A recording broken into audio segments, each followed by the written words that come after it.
Listen to the Vibes. Welcome, everyone, to another episode of Listen to the Vibes. And I have here Miss Bonnie Hewitt. She is an anxiety coach. Bonnie, I'm going to let you have the stage and tell us a little bit about you. I guess I'll start back in childhood and kind of what brought me to this point. I was labeled high strung as a small child. Keyword for hyper or anxious. Back in the 70s, things weren't called the same things, right? Over the years, I also developed depression. I saw a psychiatrist, psychologist as a kid and whatnot. My mom was chronically ill, so there was some other stuff going on in the home. I'm going to be honest, I don't remember a whole lot of my childhood. I blocked a lot of it out. I had some trauma early on. I remember bits and pieces when I have conversations with people, mostly the good stuff, right? But in high school, I ended up having a lot of stomach problems, which later I learned was IBS. I was put on medication at 17 for what I thought was for those stomach problems. And here I found out a couple of years later that they were antidepressants. Honestly, that kind of started the medication roller coaster for me. I had kids fairly young. I was 21 when I had my oldest. Had some postpartum depression, probably stemming from the abuse that I suffered from his father, kind of a mix of postpartum and kind of some PTSD from that. And that's kind of when the medications took a turn. So back then I didn't have a psychiatrist. I had your family doctor gave you something to make you feel better. Then I had my second child a couple of years later. I developed full-blown postpartum depression, having there's trigger words here, but thoughts and ideations and feelings and whatnot.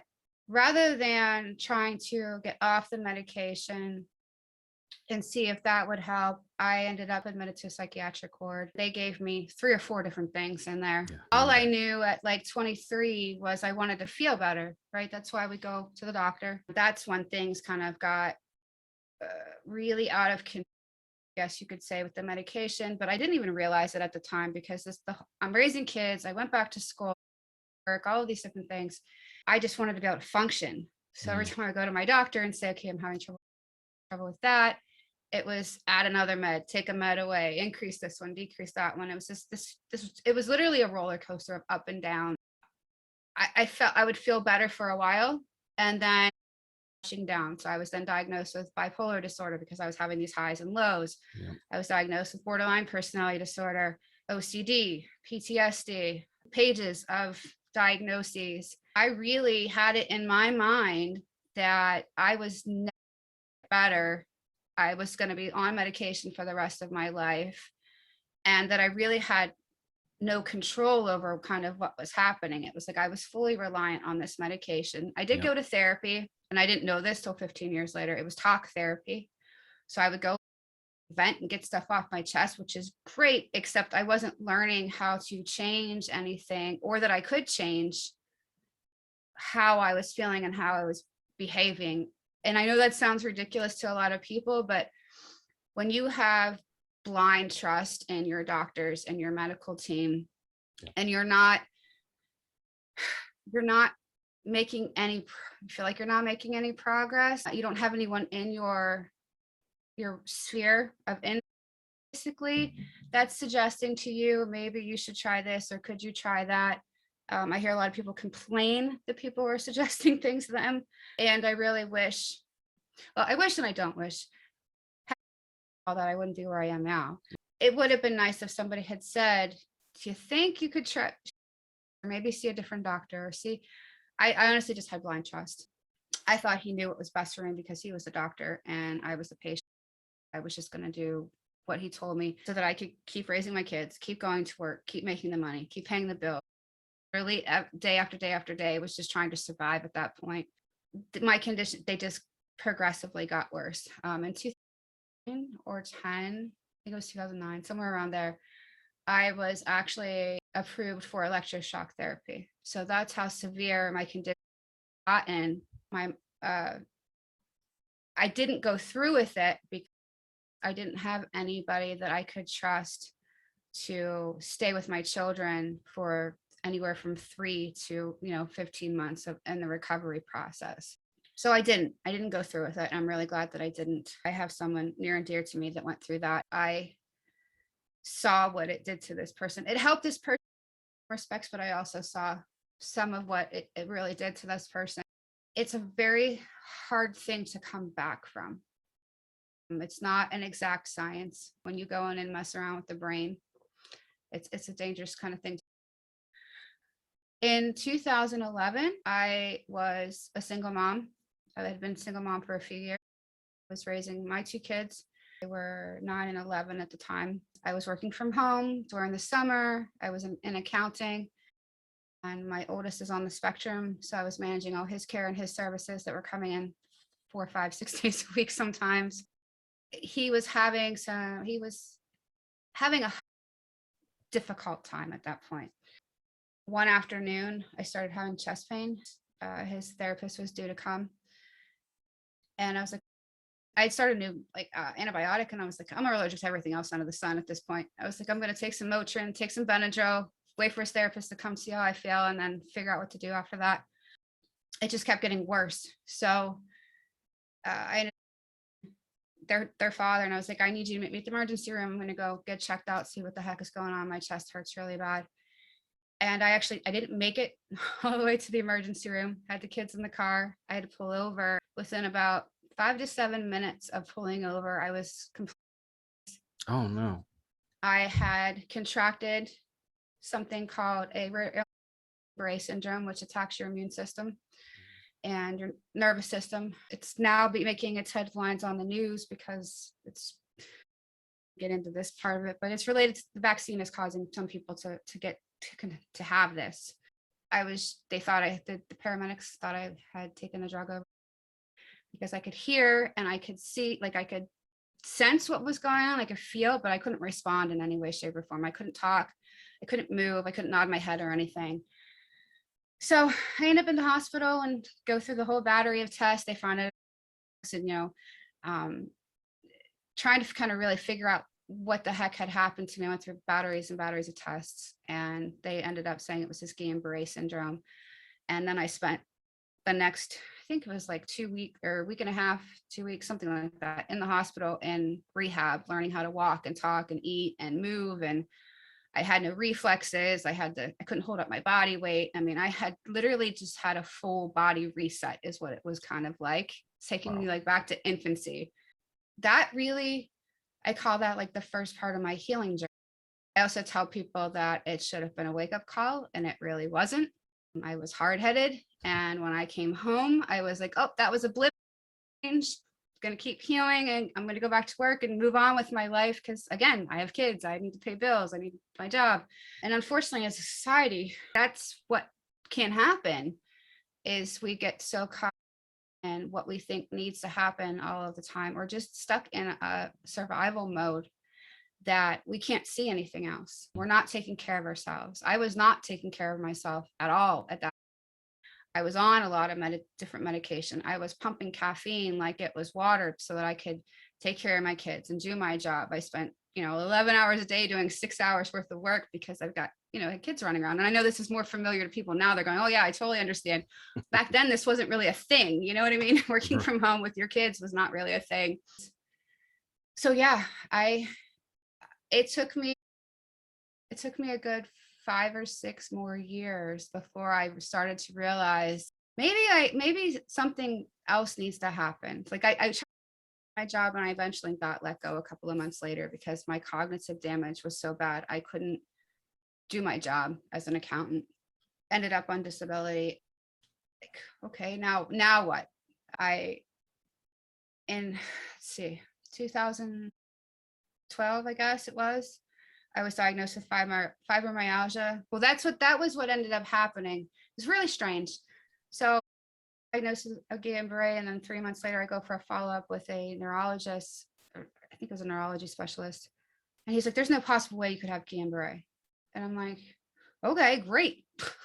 And at that point, it didn't really matter to me to press the issue because I had already been through what I thought was the worst of it.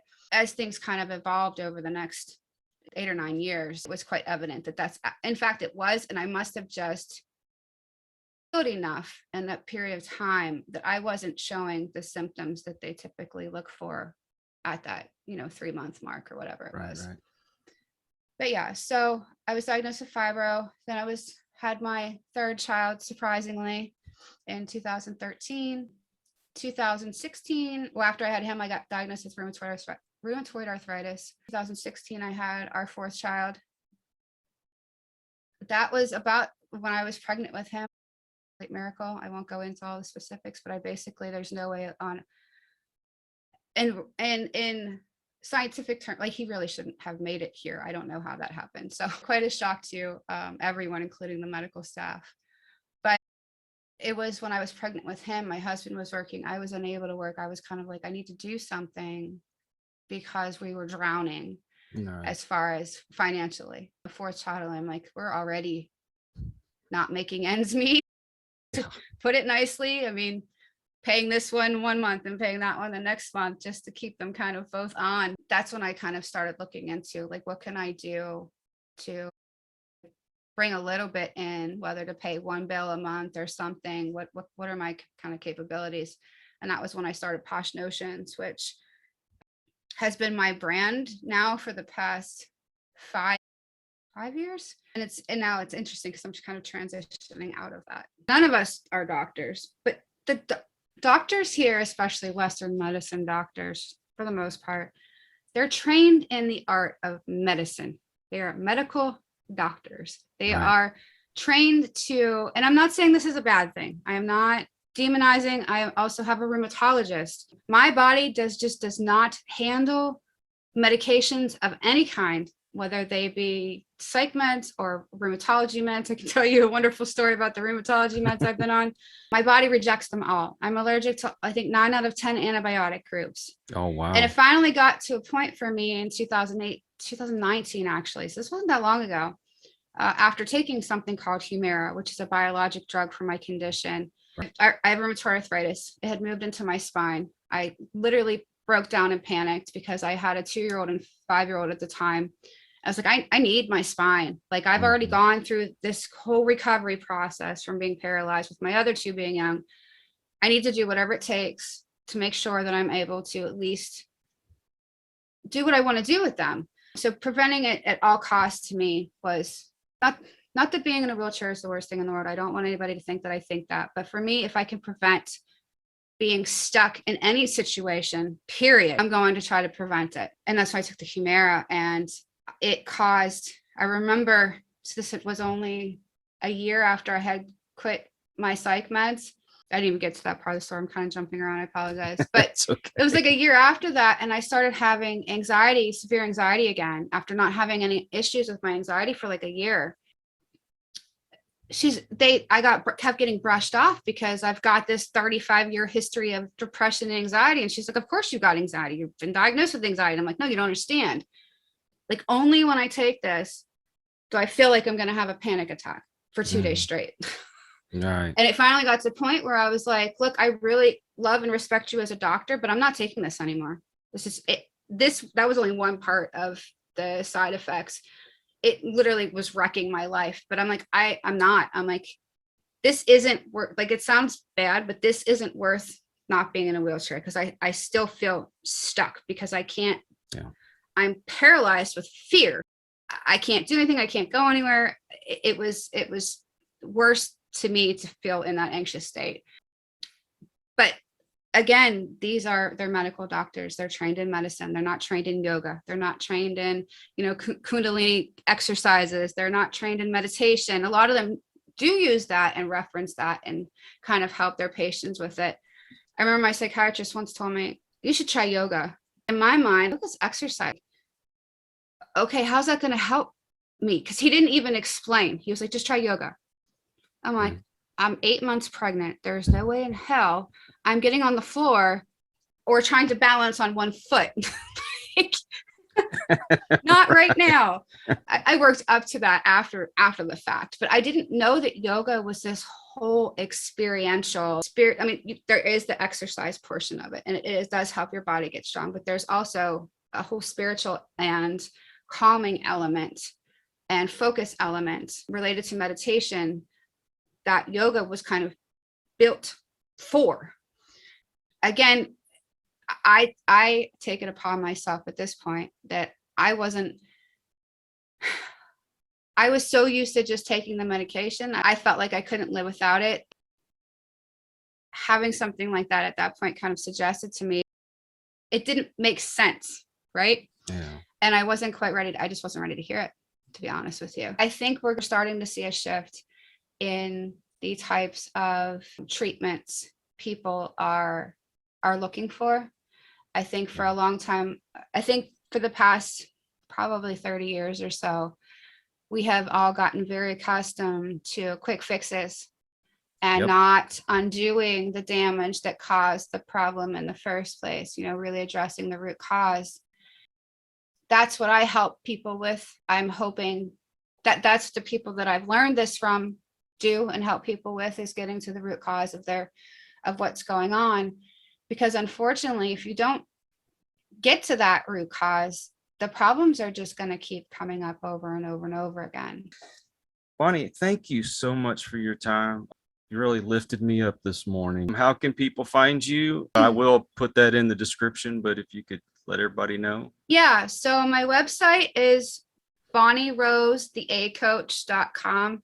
I am on all of social media still as Posh Notions, because I'm still making kind of a transition from what I was doing to what I'm doing now. If anybody's interested in either working with me one-on-one on their anxiety or getting into my coaching program, just DM me the word coach or coaching on Facebook or Instagram or Twitter. I'm fairly easy to find. Thank you so much for your time in this wonderful conversation. Thank you. Thanks to everyone that tunes in, that supports us. All you subscribers, you're not just subscribers to me. You'd have no idea what it means to me. If you've come here for the first time, thank you for dropping by. I hope you'll come back. I hope you'll hit that subscribe button. Until the next time, peace and take care. We hope you enjoyed this episode of Listen to the Vibes. You can catch us on Buzzsprout or wherever you listen to your favorite podcasts, and on YouTube. Follow us on Facebook at The Vibes Broadcast Network